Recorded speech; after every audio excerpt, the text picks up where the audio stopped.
So yun na, makikita na natin ng malapitan at maliwanag. Ito na, Suron 2024. So mabibili natin siya ng SRP price na 300,000 pesos. Yan, so makati-kati guys, no. At sa mga magsasabi dyan, bakit yan ang binili mo? Syempre meron tayong mga kanya-kanyang reason. So isa sa mga nagustuhan ko sa kanya, pinagsama siyang trail, lakas ng big bike, yung forma at angas. Dahil e-bike siya, so hindi na tayo maggagasolina. Features niya overall, may experience mo rito yung pagbabike, mountain bike, pang trail bike, meron siya mahabang fork, tapos yung torque niya maiyahalin tulad natin sa big bike. So may kalakasan yan. Then syempre yung angas at forma, slim. Kung titignan natin dito, napaka-sexy.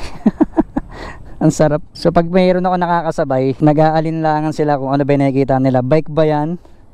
Motor ba yan, kuya? Ang ganda naman ng motor mo, ang ganda naman ng bike mo. So kasi syempre bago sa paningin nila. And then konti pa lang din na nakakagamit nito sa Pilipinas.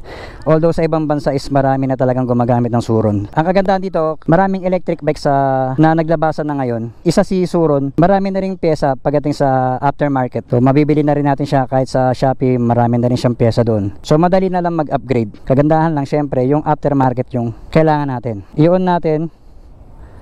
Pakita natin yung battery. Nag-charge ako bago ako pumunta ng Altarasa. So 100% yun. 94% na lang yung battery natitira. So marami pa. Meron siyang saksakan ng USB. Kung gusto mo mag-charge ng phone at mag-google map ka, magagamit mo yan. Pagandahan dito yung suspension niya. Ayan o, makikita natin. Merong adjustan yan, ng preload. At meron ding adjustan ng rebound. Tapos syempre meron ding maliit na odometer. Ito, naka-ano tayo kanina, naka-eco mode pa lang. So naka-lock siya sa 50 km/h. Tatry natin mamaya mag-sports mode pag alis natin dito. Ikot tayo doon. Sports mode na natin.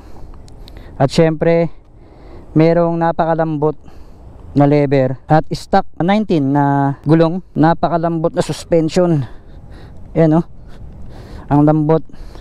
Ang sarap. Siyang malaking battery. Ayan, napaka laki ng battery. Siguro mga nasa 25 kilo. Then ito yung circuit breaker para sa safety. Tapos isang plug, battery papuntang mga electronic part. Try natin yung busina. Meron siyang malakas na busina. Ito, nag-iisa. And then meron din yung tapalodo. Tinanggal ko lang dito. Gagamitin ko lang siguro yung pag magti-trail ako. Ayan. Kasi tinaray ko to sa ulan. Talsik lahat sa mukha ko, hinubad ko kasi para magbunga siyang mountain bike. Then meron din siya ritong chain guard, tinanggal ko rin. Tapos meron din siyang tapalodo para magmukha lang siyang sexy. At syempre, pagka-on mo nang, meron na rin siyang ilaw agad. Ayan. So siguro tatanggalin natin yung ilaw. Gagawin na lang natin siyang di-switch para hindi aksayado sa battery. Ang kaya niya palang ma-maximize na layo is nasa 80 km. Bago pa malobat tayo, try na natin mag sports mode. Yan, gora na tayo. Yan na, try na natin bago pa tayo malobat. At baka umulan pa. Ikot tayo sa may Paradise. Sarap. Napakatahimik. Yung mga along taga ibang bansa pinawiwili nila to eh. So hindi pa tayo marunong doon. Pa-practicein natin yun sa susunod. Kahit saan mo padaanin. Ito medyo mataas tong humps na to. Itong ano na to, padaanin nga natin dito. Yun, oh. Ang dali lang. Yan, may dadaan. Yun ang mga isa sa mga nagustuhan ko. Kahit saan mo idaan, walang angal. Tapos bike. Bebenta na natin tong helmet natin na isa, dalawa naman yung helmet na gamit natin para magkaroon tayo ng helmet na pang dirt bike. Ito yung talagang partner na helmet. So bawal tayo magpatakbo ng mabilis dito. Sinisita nila yung mga mabibilis na mga nagmumotor. Ang lakas ng torque pag naka sports mode, grabe.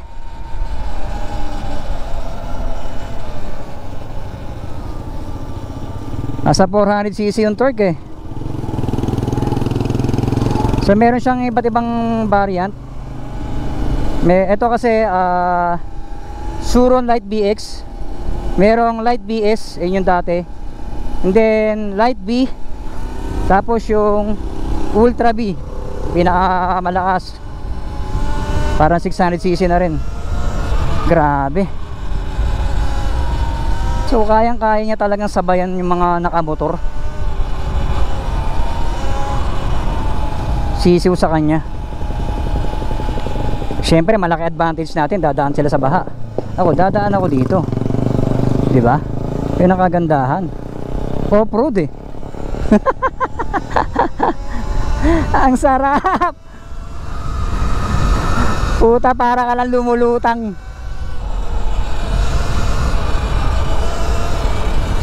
Pwede ka magpatayo tayo. Mga nagmamaneho na ng trail bike. Kasi ako, hindi pa naman talaga ako nakakahawak ng trail bike eh. So pang ano pa lang tayo, big bike. Sarap po kung marunong na tayo mag-wheelie. Oh, 63. 67.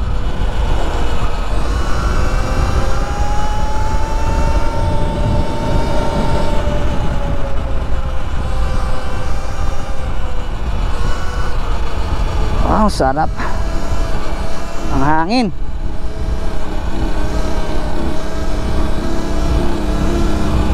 Magtataka yung mga yan kasi nakabike ako eh. Bike yun ah. Sabi. Dito mga tumatambay yung mga nakabike. Pagka na-reach mo na yung 60 pataas na kilometer, nakakatakot. Bigla ang preno. Dadaos-dos tayo.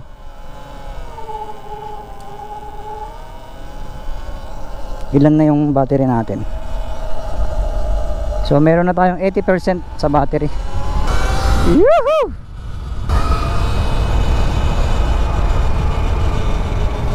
Freedom!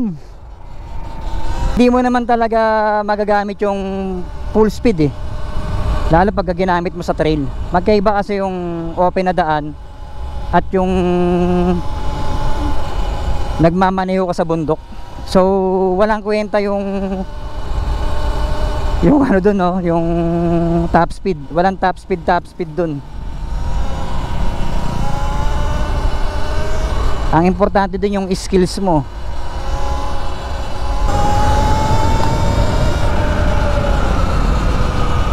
Ang lakas ng preno. Grabe sa arangkada. Pag nag full throttle ka, talaga ibibigay niya talaga yung bilis.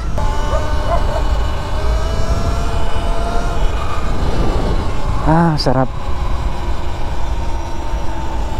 Sa totoo lang, mas nag-e-enjoy pa ako dala to eh. Kasi kahit saan talaga ako dumaan, magagawa ako.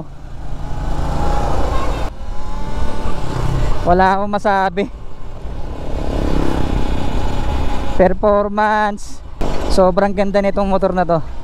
Syempre marami magsasabi dyan, ba't hindi ka yung 300,000 mo, syempre ipambibili ko na lang ng ADB at isang PCX. So dalawang motor na yon. And then ilang Mio ang mabibili. Syempre may kanya-kanya tayong preferences sa buhay, 'di ba? Sa driving, ang maganda diyan, i-experience nyo muna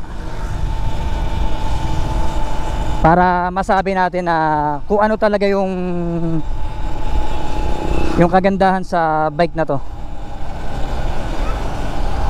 kung bakit ito yung pinili ko. Basa dyan, diba? O, dito tayo sa gravel. Oh. Lahat pwede mong iwasan eh. Sumasayaw lang yung motor, oh. Naglalaro lang. Grabe tong motor na to.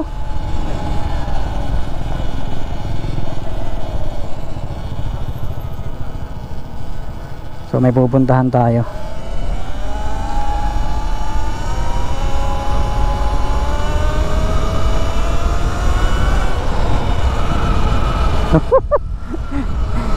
Isang piga 60 agad eh. Grabe sa lakas ng torque.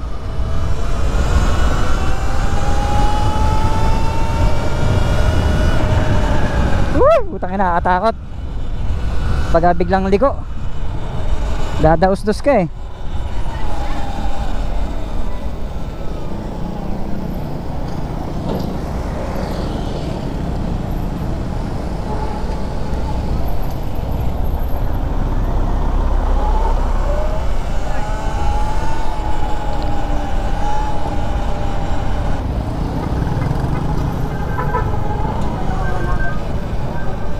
So yun lang guys, no, sa mga gusto ng electric bike na to, ayan, search nyo lang Suron.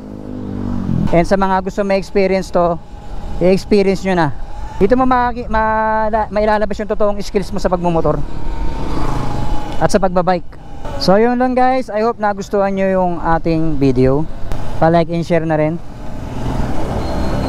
Alright, peace.